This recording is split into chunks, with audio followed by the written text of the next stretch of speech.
avec la vitesse des réseaux sociaux, les images nous parviennent de part et d'autre. La manipulation épaillie, le kouta épailli, esprit poison rwandais épailli, tout ce qui n'est pas bon, c'est ce qu'on nous envoie. Mes chers amis, je viens encore ce matin pour rassurer à tous les Congolais. Oyo bazali kozwa libaku ya kolanda émission, yo mutozo libaku ya kolanda ngai, fungola matoi bien, ndeko na ngai, landa ngai bien. Na sengi na bino, ba onyo so bakozala dans ce direct, au sala comme d'habitude, au like émission, au partager yango, et surtout, au s'abonner sur la chaîne Sokozeli Mutiasika. Vérité, babomba kango na samesate, vérité zalokola mai, ce que boy ko fongolele yango nzela, yango moko e ko fongola nzela. Donc, on n'a rien à mentir, on n'a rien à dire le contraire. Tozali kolobe la situation, oyo na mboka na biso to vivre yango depuis plus de 30 ans, ya sika izalité na mboka oyo.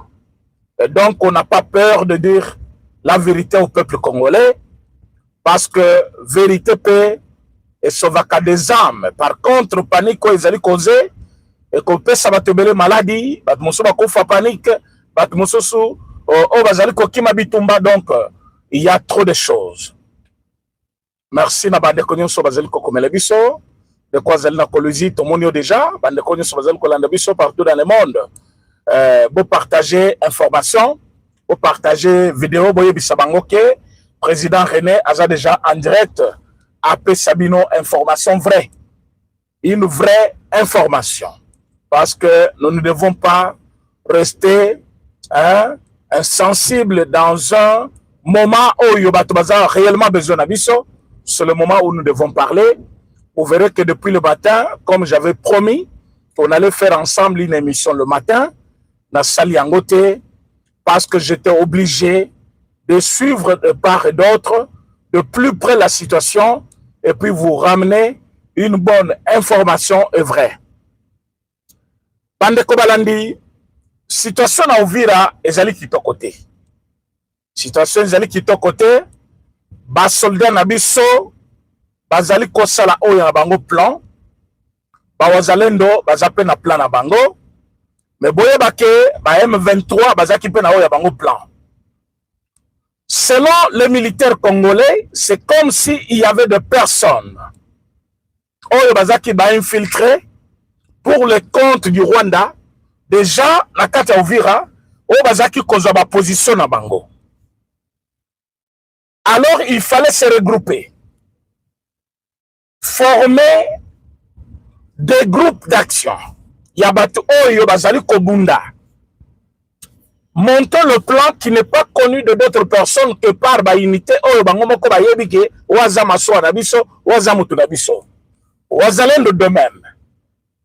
Ils ont fustigé le groupe de militaires oba utaki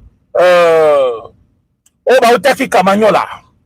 Ils ont dit qu'il y avait quelques militaires corrompus oba yaki avec esprit. Il y a côté Kaplan, il y a Uvira. Ces militaires avec le plan, il y a côté Ka, Oyo Bazala qui n'a qu'à Uvira, dans le mode opératoire Mabango, il semble que Bakangi 16 personnes. Mais dans 16 personnes au Bakangi, Moko animi vérité. Ils étaient là au service de la M23. C'est un militaire congolais, un Congolais d'origine, avec une tenue militaire. Il a avoué, il a dit, Bazala qui au service, il y a M23. Et vous voyez que le service, il y a M23, c'est-à-dire, Bazala au service, il y a Rwanda. Vous partagez l'information, s'il vous plaît. Vous partagez l'émission, mes chers amis, ça me fait de la peine, ça me fait mal. Ce que nous vivons, ce que Batubazali Koyeba o ezali koleka. Président Félix Tshisekedi ne va pas céder. boyokanga bien. Soki bato bazali koyoka te bayoka. Boyoka ngano luba. Je sais pourquoi je l'ai dit. Président Félix Tshisekedi ne va pas céder. Président Félix Tshisekedi ne va pas négocier le Kivu avec le Rwanda. Boyebisa Paul Kagame, boyebisa Nanga, boyebisa bato nyonso oyo bazali kosepela na ba Rwanda ndenge bazali koya, boyebisa ba nyonso bazali kobetela bango maboko wana que président Félix Tshisekedi alobi akosede te na pression ya Rwanda. Il n'y aura pas négociation ya Kivu, que ça soit par moyen ya Bitumba, que ça soit par moyen ya dialogue, que ça soit par le canal de Doha. Le Kivu ne sera jamais négocié. Cet accord de la MERA et qu'on n'allait jamais exécuté par le chef de l'État pour consacrer la balkanisation du Congo. Le chef de l'État congolais. Bien, partagez l'information s'il vous plaît. Partagez, partagez, partagez. Partagez l'information. Si vous avez déjà en direct, likez l'émission et puis partagez. Kamata lien nabiso, côté dans groupe Union sur WhatsApp, partagez l'information s'il vous plaît. Je me répète. Aux allez moutia sika awa, et l'oko yaliboso, au likez l'émission nabiso, au partagez yango, pour que baninga bala d'après information. Tous en a besoin là. Et l'oko yamisa, tous aux moutia sika, s'abonner sur notre chaîne. Et je répète ce que je venais de dire. Président Nabiso Félix Antoine Tshisekedi Tshilombo a concédé la manipulation ya Rwanda te, a concédé la manipulation ya ba occidentaux te, a kotika la négocier qui votait pour l'intérêt du Rwanda. Qui veut kotika la ya ba Congolais, qui veut kotika la da Congo, qui veut cause la partager te, c'est la même phrase. Oyo ayebisaki bino na kati ya discours na ye tango alobaki parce que parfois bolandaki bien te tango alobaki les accords que nous venons de signer, oui nous avons signé, mais ces accords ne consacrent pas le partage de notre souveraineté. Le Kivu reste congolais. Kivu est kozala dirigé par les Congolais. Rwanda koki komata kokita. Bakoki ko intensifier combat dans toutes les régions. Bakoki ko luka memba ya ko renverser régime. Loba baya baboma Félix Tshisekedi. Ba renverser régime na ye, bazo pouvoir na ye. En ce moment-là, bakoti kala kosala bango bazali kosala. Kanga date ya lelo, kanga maloba na ngai.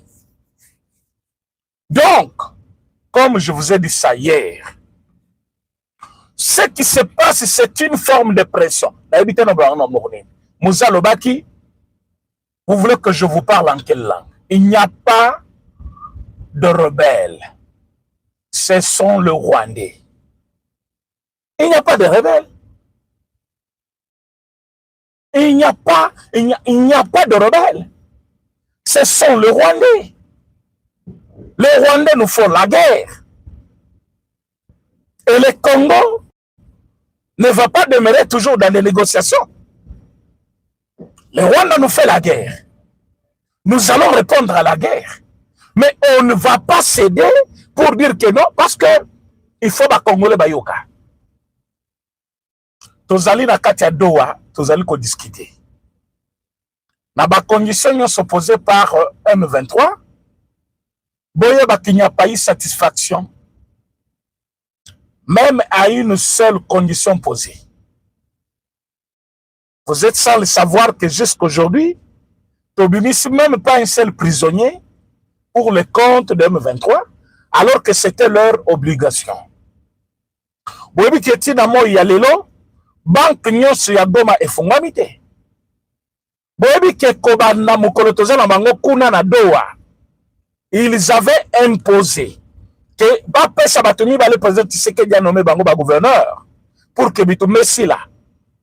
À ces trois conditions, vous allez comprendre pour qui vous allez rouler déjà. Et sortir les lots. Vous allez côté la bango comme bazali koyebisa bino toza bandeko na bino tozoya na kimia boyebisa bawazalendo botikela biso bazoyebisa bawazalendo toza bandeko na bino nous ne sommes pas une menace pour vous. Nos militaires balakisaki bino kaka ndenge bapolisier bazaki regroupé na baimage nyonso batindeli bino mpe lelo journée ya lelo bobima namoni quelques images de M23 liboso ya mairie ya Uvira nga mpe namoni image wana batindeli nga yango. Mais vous avez vu les images ya ba militaire na biso na côté ni bazokende soki ba détail nyonso wana ezali ko échapper na bino, c'est-à-dire vous n'avez pas encore compris la situation. Tango nyonso ba soda na biso bakimaka balakisaka bango ndenge bakimaka soki bango ba se filmer te même population a filmaka bango. Tango ba soda na biso lobby il fallait bakima mokil mobimbe yebaki yango tango balakisi image moko de loin bato moko bazoya peme ya mai. Mais on ne vous a jamais montré les images des militaires congolais en train de fuir la guerre. Ce matin, on nous a montré des colonnes de militaires entrés. Oh, bazo kote na Uvira. Après, batinga photo. Balobi, bazali liboso à mairie. Ah, lobi bon. Mikolo yo ba photo, on peut les créer.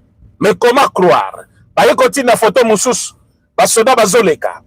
Wembi, alobi, o ezali liboso ya gouvernorat ya Sud Kivu Ouezana Uvira. American Dream. Dispensant chaîne Investment Group. Rêve américain pour la Kosomba Lopango aux États-Unis. Plus précisément la ville où y'a Dallas. Aujourd'hui c'est possible.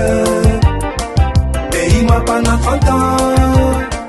Ne vous trompez pas l'adresse. Dispensant chaîne Investment. Voulez-vous acquérir une maison aux États-Unis? L'agence immobilière Dispensation Investment Group d'Elite Global, basée à Dallas, vous en donne l'opportunité. Il vous suffit de verser un acompte pour acquérir une propriété que vous payerez progressivement pendant 30 ans. Oui, vous avez bien entendu, pendant 30 ans. Contactez-nous au +1 737 420 84 24, au +1 469 720 60 93 ou au +1 737 548 51. Dispensation Investment Group, investissez dans votre avenir avec l'immobilier aux États-Unis dès aujourd'hui. Oh ma papa, ton maman Lopango. Rêve américain.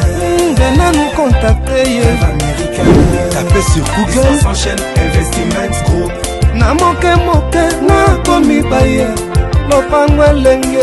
Lopango elenge. Ozala baye elengi tout. Héritage à ban. Rêve américain. Kosomba Lopango aux États-Unis. Plus précisément la ville où y'a Dallas. Aujourd'hui c'est possible. Pays m'a pendant 30 ans. Ne vous trompez pas l'adresse. Dispensant chaîne Investment. Lotaka Music Band International. Merci Matondo, merci Balandi Nyonso, merci na patience na confiance oyo kozela kaka Papa Ngunza ya kosilisa kati eloko oyo etangaki yo na motema oyo pe tushaki yo na motema oyo pe likambo oyo za nango oyo Papa Ngunza alobi. Merci na Balandi Nyonso, merci na confiance oyo bazopesa Papa Ngunza confiance na banza lelo na lobi nazalaki na difficulté kati ya kodécrocher.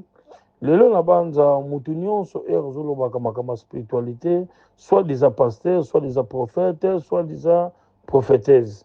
Lelo toza na corps o ezalaki ke mboka nyonso ezozela ya koyeba nini oyo ke kosala fo tiaka mboka na mabondeni. Lelo mutu akobongisa Congo aza moprete kaka biso moko.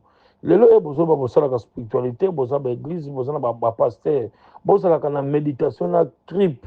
Ya koyeba kati eloko nini oyo ezoleka na mboka tozalaka na losambo. Lelo soki tosangani eloko leki losambo ezalaka te kati na nzela. Lelo bato bazalaki na ba problème oyo ezwemaki tante mais Papa Ngunza résoudre yango.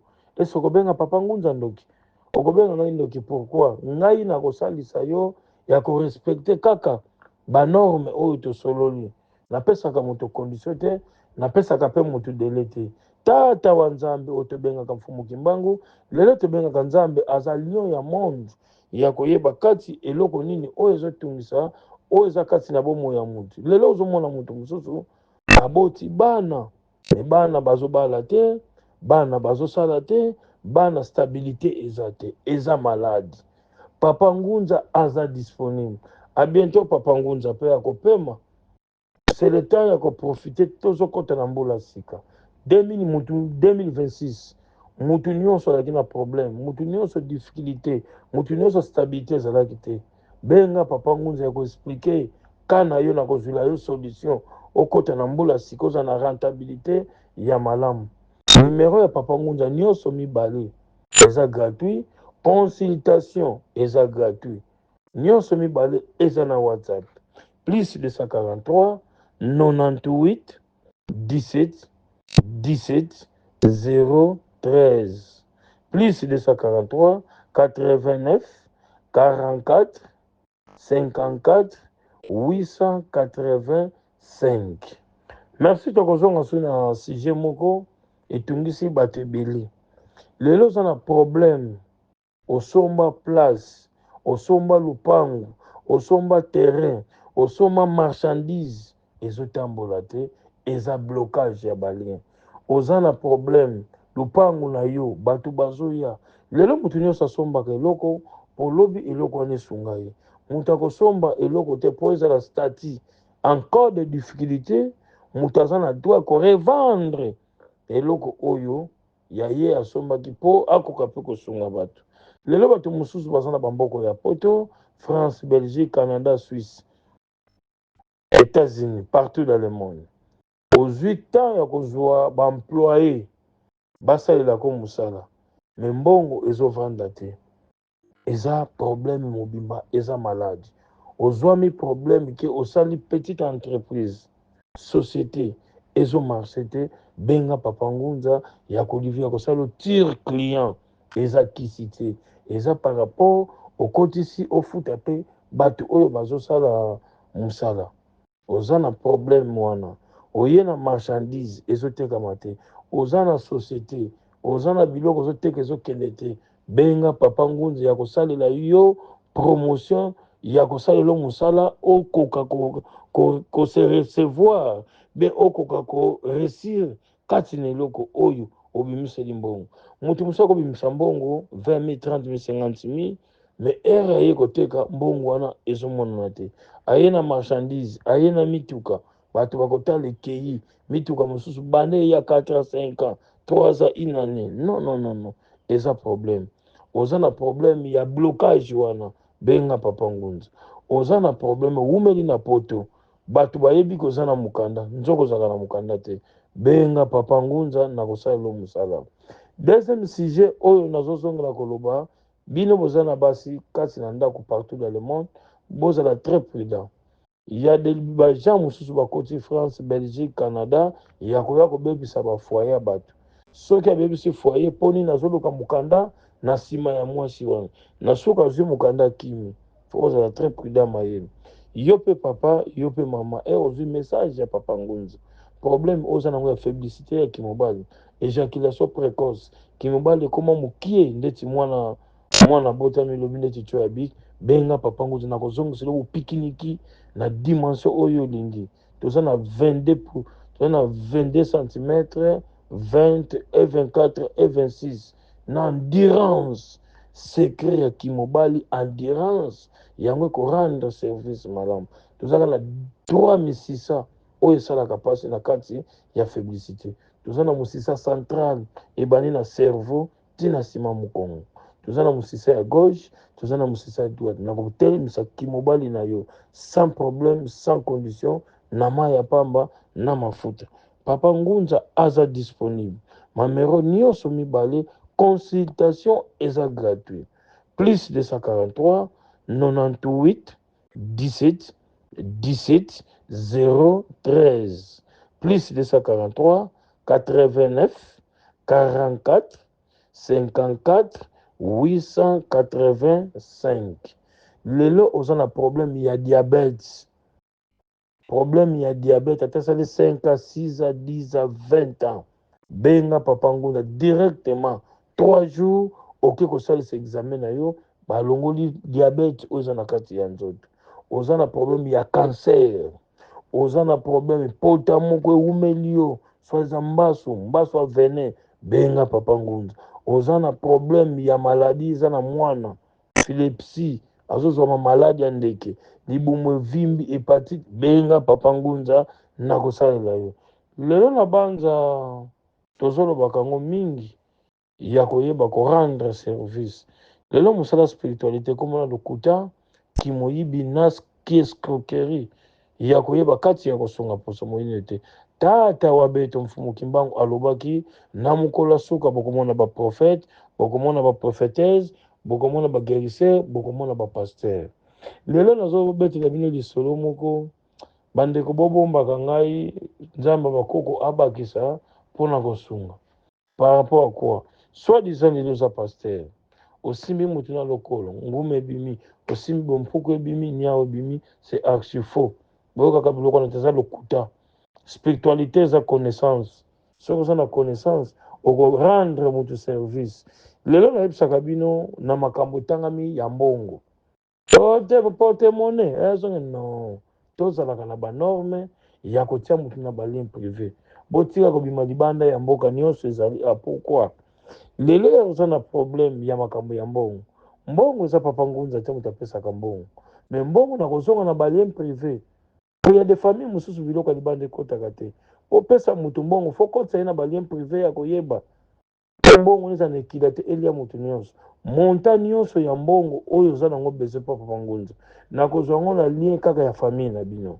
tata mo azalaki na mbongo noko azalaki na mbongo yaya azalaki na mbongo pauvre mama azalaki na mbongo yango na kozongisela yo apart ça oza na nzela moko oyo kozwila mbongo te ngai na koresir kaka pourcentage ya pamba na rendre service condition ya papa Ngunza montagne nyonso oza nango besoin benga papa Ngunza kopesa mais en condition orphelinat otonga na hôpital le reste osali makambo na yo nyonso olingi osala pourquoi lelo heure okende na orphelinat ya de bato mosusu aza na chance ya mbongo mais aza na famille oyo ekobimisa te motu mosusu aza na problème aza veuve aza baba aza koka ere ozwi mbongo mpa papa Ngunza sala sadaka na baveuve na bababa na bakoka monta nyonso oza nango besoin ya mbongo benga papa Ngunza na kozongisela yo lelo eloko mosusu mbongo ekodependre na moninga nango mbongo mpo epesa rendement mpo ngai lobi mpe nazwa pourcentage kati ya koyeba lelo problème esali yo ya sikle ezwi temps ebele solution nango ezwami kata insuline kata comprimé plus 243 98 17 17 013 plus 243 89 44 54 885. Merci Nabanda Tozoko Tambola Sika bientôt. Il y a beaucoup de sociétés où ils ça la promotion, la société Moussous ça la mise en place, la société Moussous ba grade ezomata. Oza na problème depuis au vani na place à Moussala. Mutation exacte. Olingi aucune place nyonso. Olingi osala la Moussala benga papa Ngunza ya ko rendre service.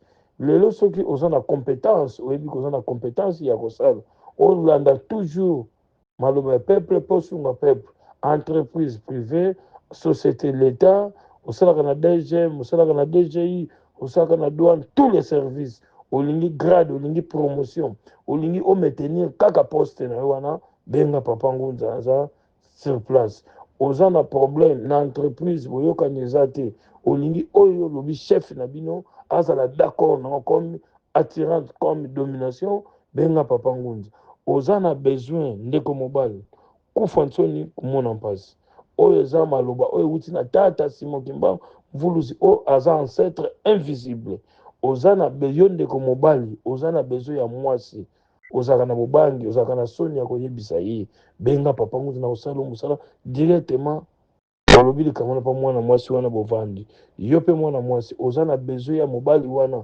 me akoka kobanda yo te benga papa Ngunza naza disponible tous les deux numéros consultation eza gratuit plus 243 98 17 17 013 plus 243 89 44 54 885. Dossier nyonso ozotala pasi ozoyoka mwasi soni yo mpe mwasi ozoyoka mobali soni, benga Papa Ngunza, naza disponible ya korendre service opanza mpe sango kati na bandeko mosusu. Oza na problème ya éjaculation précoce, kimobali ekoma mokie, oza kaka mpona mama 5 minutes 2 minutes, eza malade. Soki obomi makambo faiblesse ya kimobali, nalobi partout dans le monde ozali séance sur place, oke komeka bopikiniki na yo omona okomi na makasi ya bolenge, ere ozalaki na ba 22 ans 27 ans 32 ans, tina âge ya 86 ans faiblesse ekozala su te, éjaculation précoce ekozala su te. Oza na problème maladi, soki ozwaka tonga ya diabète kata mpo azofaiblir kimobali, azofaiblir sang, azofaiblir mpe poso.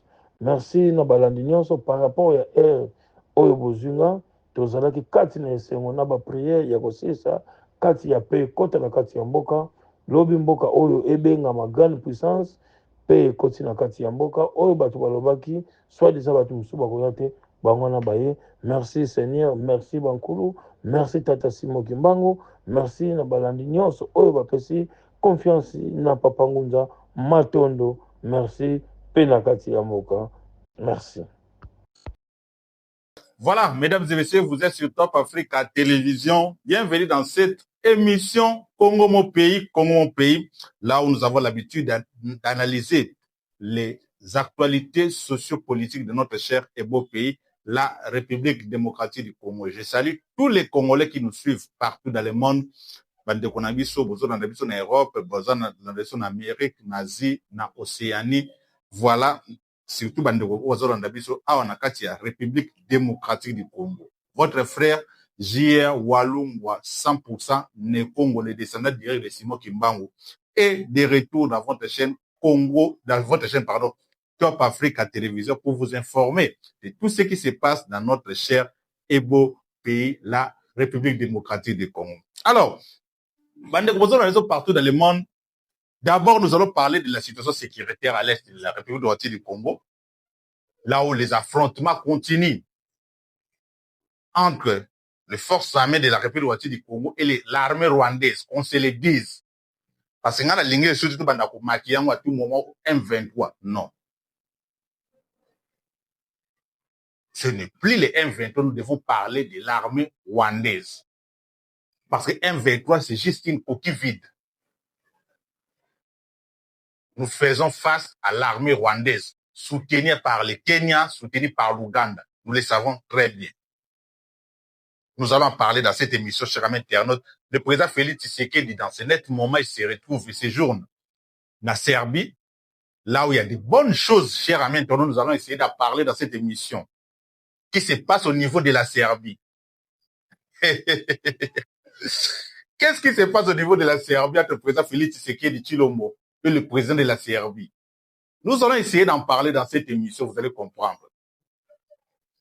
Et dans cette émission, nous allons parler aussi des arrestations des officiers des FARDC.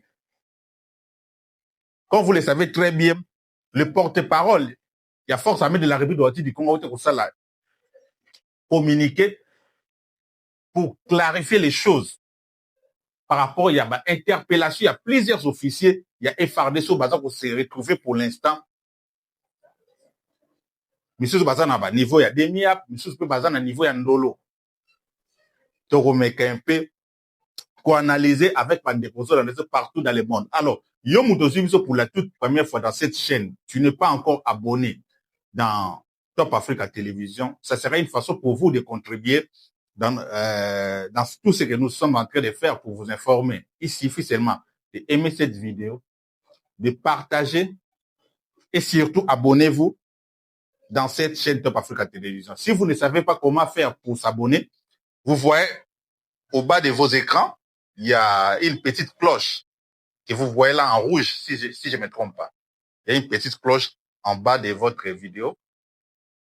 Vous cliquez seulement sur cette cloche, vous serez directement dans la grande famille Top Africa TV. Alors, Bande de partout dans le monde, commençons d'abord par le voyage du président Félix Tshisekedi dans séjourné pour l'instant au niveau de Serbie. Il est allé sur l'invitation de son homologue, le président de la Serbie, a invité. Il va passer, je crois, 2 ou 3 jours là-bas. Là, il y a une forte délégation au bas accompagner le président Félix Tshisekedi Tshilombo au niveau de la Serbie. Il y a des ministres dans mon acquis. M. Didier Bidimbo, c'est ministre de la jeunesse, dans mon acquis, vice-ministre et affaires étrangères dans la délégation. Il y en a plein de ministres qui vont accompagner le président Félix Tshisekedi dans la Serbie. Nous allons signer des coopérations bilatérales entre les 2 pays dans plusieurs domaines. Et dans le domaine, il y a infrastructure. Et dans le domaine, il y a sport. Et dans le domaine, il y a industrie. Et dans le domaine, il y a défense et sécurité. Surtout ça, parce que pour l'instant, les Congolais ont besoin. Il y a des partenaires fiables pour aider Bissou pour faire face à l'insécurité aux gens pour continuer. Pour causer, pardon, décès à plusieurs de nos frères, sœurs, enfants, maman, papa à l'est de la République du Congo. Ce n'est pas seulement dans les zones occupées par l'armée rwandaise, mais c'est aussi à l'Ituri avec ADF. Au bas, on continue à massacrer la population, chers internautes. Parce que ces derniers temps, tous concentrés seulement dans la M23. Mais nous oublions aussi les ADF. Au bas, on continue à Congolais, à massacrer les Congolais dans la zone Wana. Or, les M23 et ADF ne sont pas pareils. Les M23 sont occupés des territoires. Mais ADF, ce n'est pas le cas. ADF va faire dans Zamba. Va planifier l'opération dans le village, va massacrer, va kati,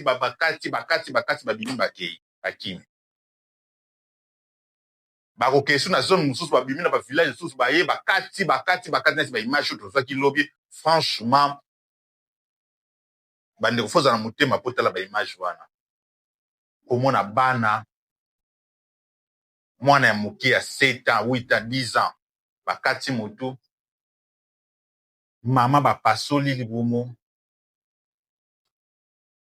franchement ce ko moni ba image wana ko supporter te. Et la question qu'on se pose, quel péché qu'ils ont commis pour subir de telles choses? Quel péché pour bande connaître va commettre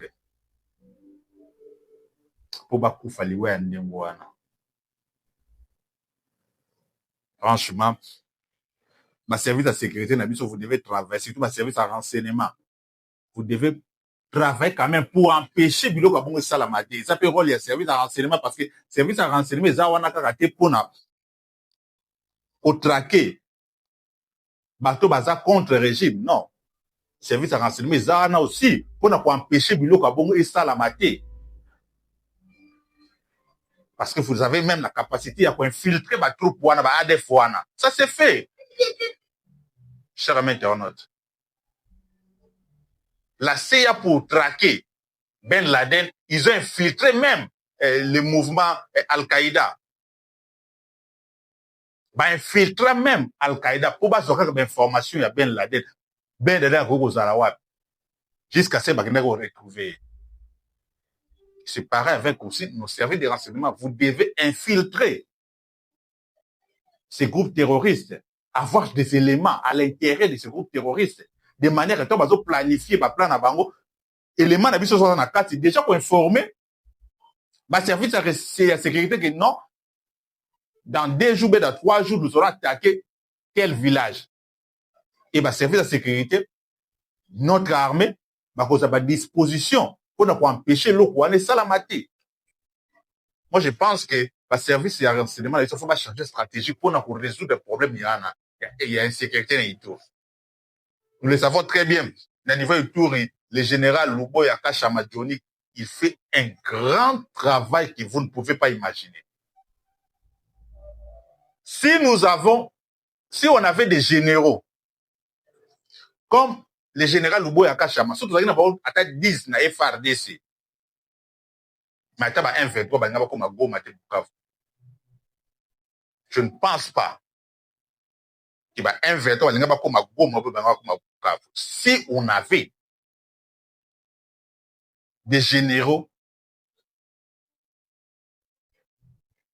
qui servent le pays loyalement comme le général Luboya Kachama, le résident des hommes, comment il arrive à maîtriser l'Ituri. Kabila a fait tout pour corrompre le général Luboya Kachama à céder Ituri. Ils ont même déboursé 10 millions de dollars. 10 millions de dollars, rappelez-vous. Quand le général Luboya Kachama a été interpellé même ici à Kinshasa pour expliquer à la hiérarchie qu'est-ce qui s'est passé réellement sur cette affaire. Effectivement, l'ennemi a envoyé 10 millions de dollars pour que le général Luboya Kachama a cédé. Pour que Luboya Kachama a cédé dans Ituri. Mais il est déterminé, ce monsieur. Il va servir le pays. Il continue de servir le pays loyalement. Merci beaucoup.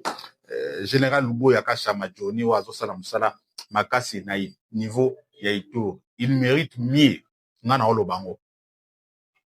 Moi, je l'ai dit vraiment, le général Luboya Kachama mérite mieux.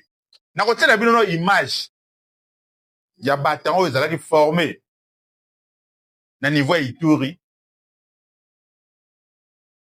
Par le général Luboya Kachama Johnny. Bon, mon niveau.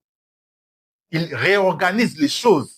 Il continue d'ailleurs de réorganiser les choses pour sécuriser nos compatriotes de l'Ituri. Voilà des images, après nous allons revenir. Merci.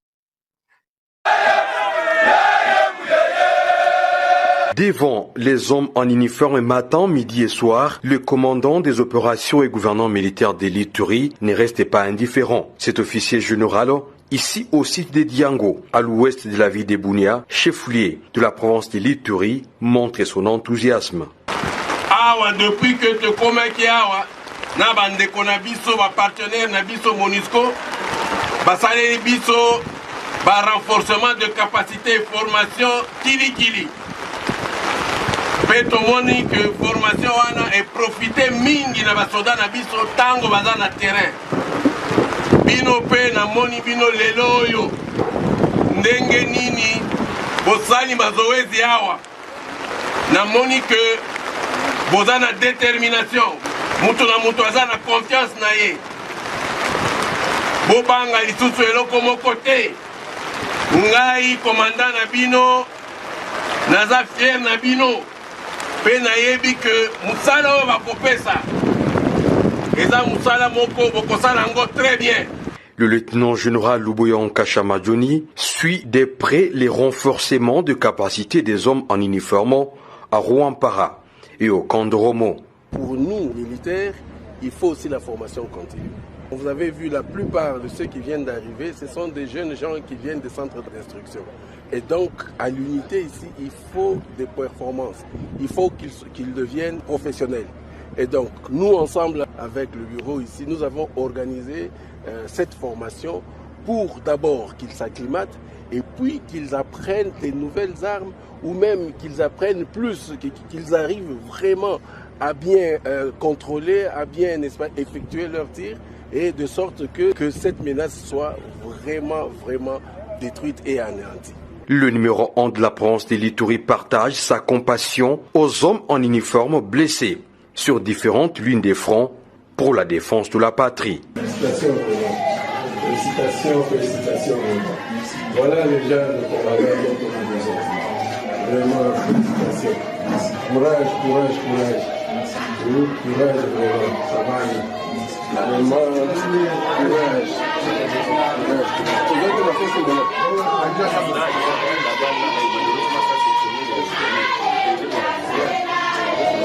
Sur les théâtres des opérations, le commandant des opérations remonte le moral de ses compagnons d'armes pour la défense de l'intégrité du territoire national. Vous avez montré que vous êtes fort. Vous avez montré que vous avez la détermination. Vous avez montré que vous aimez le pays. Et tout le monde aujourd'hui est fier de l'armée, est fier particulièrement il y a des soldats, des policiers, des Ituri. Voilà, chers amis internautes, vous avez vu l'image du général Luboyaka Chamadjoni au Azana niveau et tour avec cette bataillon formé de commandos au Bazana pour défendre Mbokanabiso, République démocratique du Congo. Alors, restons toujours par les voyages, dans les voyages du président Félix Tshisekedi au Serbie. Bande Kobele, bagnosologue, na Congo tout comme na bagnosologue. Heureusement, président Félix Tshisekedi a landara bilobele ya batoté. Parce que ce que le président Félix Tshisekedi a dit, mouto bande Kolanda. Oh, ba Congolais, il y a mauvaise qualité ba lobaka na ba réseaux sociaux.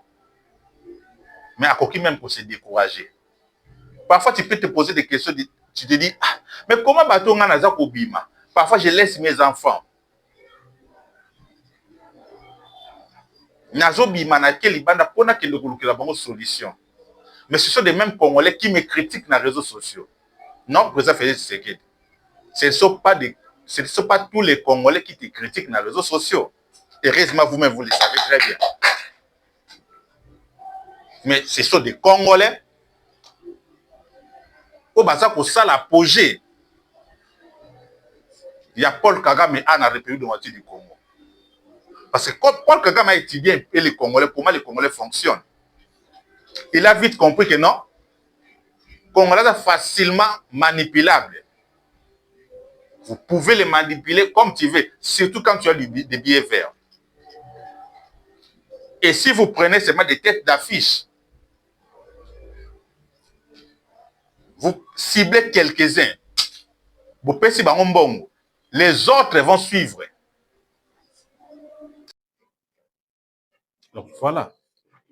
Congolais, ça m'a cassé pour nous critiquer. Et pourtant, vous ne voyez pas parfois, il laisse ses enfants. Il faut qu'il y ait une solution. Pas de sa famille. Mais pour la solution, il y a Congolais surtout. Et je vous dis, au niveau de la Serbie, chers amis internautes, la République démocratique du Congo va signer un partenariat militaire avec la Serbie. Et c'est à Bombaté. La Serbie va aider la République démocratique du Congo avec la nouvelle technologie, surtout avec la technologie de fabrication des drones militaires, des drones kamikazes. Vous voyez comment aujourd'hui, avec cette affaire des drones, toute la configuration moderne de la guerre n'est changée. À partir de la guerre, il y a Ukraine. Les chars sont devenus obsolètes.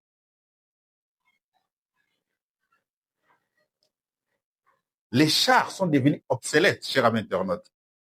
Dans la guerre moderne, ce sont des drones qui dominent. Et vous voyez comment c'est, dans le niveau Ukraine, dans la Russie, Ukraine a commis la capacité de Tinda, il a 300 drones, 400 drones. Dans une seule nuit seulement, ils ont envoyé 300 drones. Et la Russie, comme la capacité, il y a qu'on larguer 900 drones kamikazes. Et dans la nuit moko. Alors, chers amis, imaginez, bisolelo. Surtout comme la capacité pour produire des drones à la République du Congo. Quand on a un véhicule bazana, on a la capacité de boire quand même par jour, de lancer 100 bombes, 100 drones. Par jour, 100 drones kamikazes. Et on a ces troupes pour avancer. Je ne pense pas que un véhicule va refaire un mois dans la République du Congo. Je ne pense pas qu'ils vont faire même un mois dans notre pays. Donc, la stratégie a bien changé. Voilà, aujourd'hui, la Serbie va nous aider à produire des drones à Wanakati, à la République démocratique du Congo. Ils ont des drones où la Serbie a non. Ils ont un projet va installer usine, il y a des drones kamikazes. Le quoi, drone, il y a des iranien, Shahed, si je ne me trompe pas. yango wana baza koinstalle yango awa na République démocratique du Congo. Usine wana bakosala yango selon déjà masonde ezobeta me kosala c'est possible eza na Congo central et pas na biso na Congo central. Ah oui, c'est chez nous hein. Je suis né Congo. Donc ekozala pas na biso peut-être ekozala bakota Madimba, peut-être bakota Basonabata. Pourquoi pas bati no bakota Luozi? Bango moka bakotala to basala inspection allié des places bakota usine wana, mais ce qui est bon et pour renforcer capacité encore il y a FARDC. Parce que situation à Congo, nous devons avoir une armée forte et dissuasive. Pour nous 9 voisins à Bisso, nous devons avoir une armée forte et dissuasive. Que adversaire mon musika tanga totala Kagame tanga totala musika ba na kosa ba vanti na Congo te. Parce que soki na koti na Congo na ko betama na ko risquer ba kota pa na ngai. Et voilà l'objectif du président Félix Tshisekedi au niveau de mon déplacement au Sala. Les lois en Serbie. La fois passée, officier na biso bakendaki na Israël, place où pour parler, il y a bien sûr ils ont un niveau à Israël entre la République du Congo sur le plan na domaine de défense et sécurité. Par généraux d'abisso, chef d'état-major d'accompagner qui délégation ana. Donc bientôt là, cher ami internaute, président Félix Tshisekedi a pas moyen pour na FARDC. Boyokaki, budget 2026, ils ont augmenté 30%. Ils ont réservé 30% la défense et sécurité. Depuis RDC, c'est la RDC. Même à l'époque, il y a Kassavou. Même à l'époque de Belges, même à l'époque de Mobutu, aussi Kabila les pères, aussi Kabila les fils, ça les 18 ans à pouvoir. Batika n'a jamais augmenté. Budget en Mboka, du budget de défense, n'a à 30%. Le budget national.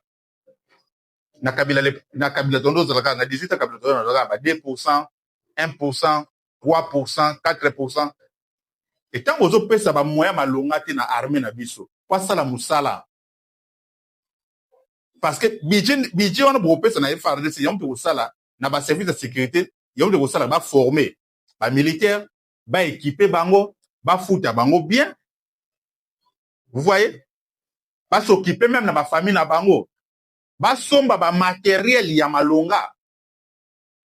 Parce que vous comptez ka atteindre ba matériel o ba zo pesa biso. Non, biso mo faut sa capacité à somba. Ne dans tout sur la drone wana fabrication ba drone wana to se limiter wana te. Faut augmenter production na biso. Et je vous dis chez la internaute, parmi les 9 voisins na biso, aucun pays peut atteindre le niveau wana budget wana na défense et sécurité, seulement la RDC. Pourquoi? C'est tout à fait normal. Nous sommes un grand pays avec une très grande superficie, avec une forte densité de population, et nous devons avoir une armée très forte pour nous sécuriser ces pays. Encore, nous avons un pays riche en ressources naturelles. Et vous voulez quoi? Ceux qui sont voisins, et vous êtes faible. Mais si vous avez une armée très forte, donc voilà, le président Félix Tshisekedi est très déterminé pour équiper l'armée Nabiso, pour moderniser l'armée Nabiso. Jean-Pierre Bemba Lobango. Aucun président, depuis Congo et Congo, aucun président n'a pas moyen pour équiper l'armée, ou pour s'occuper de l'armée, le roi Félix Tshisekedi. Donc ce qui se passe à l'est de la Congo, c'est la traîtrise. Les traîtres, autozana bango na armée na biso, Kabila tike la biso. Yango basa ko continuer biloko wana. Yango zo sala ki to perdre ba localité mususu, to perdre ba position mususu. Ni tété ça, je ne pense pas armée rwandaise à faire face à notre armée. Chaque armée internationale besoin la nation partout dans le monde, yango wana bomoni président Félix Tshisekedi dans la Serbie. Donc nous avons le balami, nous avons accord, nous avons signé na bango, na domaine belé même na domaine ya commerce. Nous avons un accord aussi, dans la Serbie. Donc, beaucoup de comptes rendus, et pas, il y a Patrick Mouyaya, d'aller porte-parole. Il y a gouvernement, il fait partie de cette délégation. Il est dans cette délégation. Il va nous donner des détails de ce qui se passe au niveau de la Serbie. Alors, chers amis internautes, parlons maintenant des interpellations des officiers, de plusieurs officiers des FARDC dans le service de sécurité. Vous le savez très bien, chers amis internautes, ces derniers temps, plusieurs officiers, il y a armé la vie sur Bazal Lelo, interpellés. Aussi, le général Lokola, Frank Tumba, Ouazalaki, na maison militaire, il y a chef de l'État. Ce monsieur, je ne sais pas. En réalité, c'est lui qui était le chef d'état-major, il y a force armée de la République du Congo, parce que c'est lui qui décidait. La nomination de sur l'armée, avant le président Félix Tshisekedi a signé, pour passer par lui. C'est lui qui proposait même au chef de l'État. Aussi, Moutoloko, la général Christa Chiwe. C'est lui même qui a témoigné que ils ont battu pour trahir la vie de président Félix Tshisekedi. Parce que le président Félix Tshisekedi lui a tout donné. Félix Tshisekedi a tout donné à M. Christian Chiwe, au général Christian Chiwe. A côté d'une étoile moko, Azala qui commandant adjoint de la garde républicaine, tant que le président Félix Tshisekedi a eu pouvoir. À l'époque, avec le général des brigades, avec une étoile. Le président Félix Tshisekedi a eu pouvoir. Après quelques temps, le président Félix Tshisekedi a nommé commandant de la garde républicaine. Avec le général des brigades, a élevé à commis général-major avec 2 étoiles. Bandeko, faut me expliquer parce que Bandeko, ne peut pas comprendre. Donc, général, on a étoile, ils ont différentes étoiles, il y a Paul, il y a généraux, il y a différencier en côté. Et Bandarawapi, Nanaza, supérieur à l'autre, voilà. Et on a expliqué, ce qu'on a une étoile mort, on est écrit, Félix, c'est une étoile mort, c'est général des brigades. Quand on a commis commandant de la garde républicaine, le président Félix Tshisekedi a élevé à commis général-major. Donc, bande rouge dans l'IPK avec 2 étoiles. On a commis général-major. Papa, président Félix Tshisekedi a bâti sous 3 étoiles. A commis lieutenant général. On a bâti chef d'état-major maintenant. Alors, la garde républicaine a commis chef d'état-major avec 3 étoiles. Après quelques temps, le président Félix Tshisekedi a matissé sous 4 étoiles comme général d'armée. Donc, on est allé, grade Yasuka armée Nabiso. Sont comme 4 étoiles comme général d'armée. Donc, grade à nos communes, on tient aucune retraite. Et ça, grade Yasuka armée Nabiso. Net il est là, tout ça, je crois, comment il s'appelle? Général Ami, c'est un fort, on est allé inspecteur général et armée. Lui aussi, il est général 4 étoiles.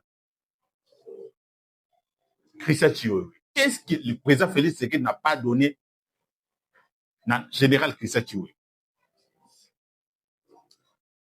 Basé belé au bâtiment de la carte armée, au bâtiment, pardon, interpellé. Rappelez-vous, avec groupe des officiers, pour préparer coup d'État. Au bâtiment de la bandale. On se va interpeller. Chacun des, pardon, Azana, motif pour interpeller. Et vous devez comprendre une chose. Moi, je vais dire, vous devez faire très attention. Je sais que vous êtes au courant que les services de renseignement de notre pays aujourd'hui travaillent avec les services intelligents d'Israël. Donc, ma manœuvre contre la République.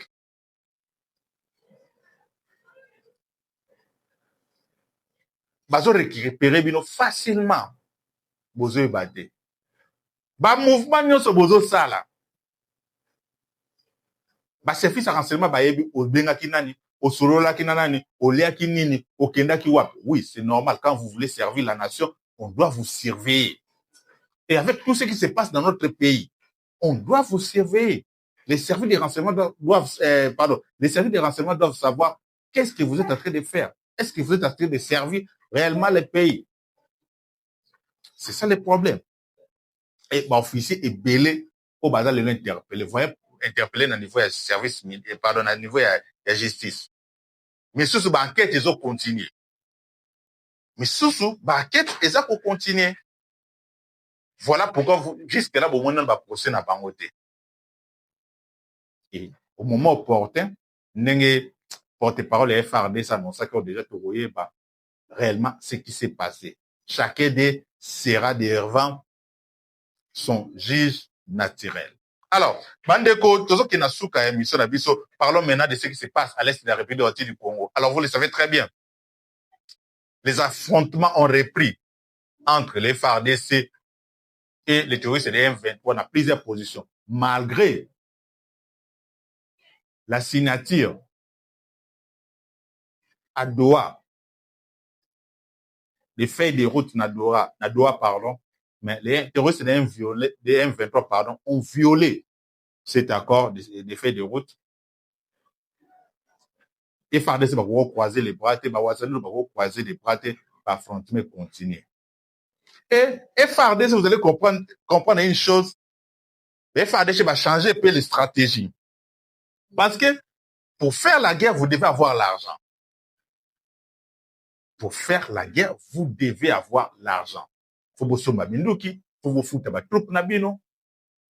Vous comprenez? Et M23, c'est Rwanda qui s'occupe de tout. Et Rwanda, Aza pendant la monsolité, vu des sanctions, ou Azwaki, Mikole ou Tekoleka, Aza n'a pas moyen.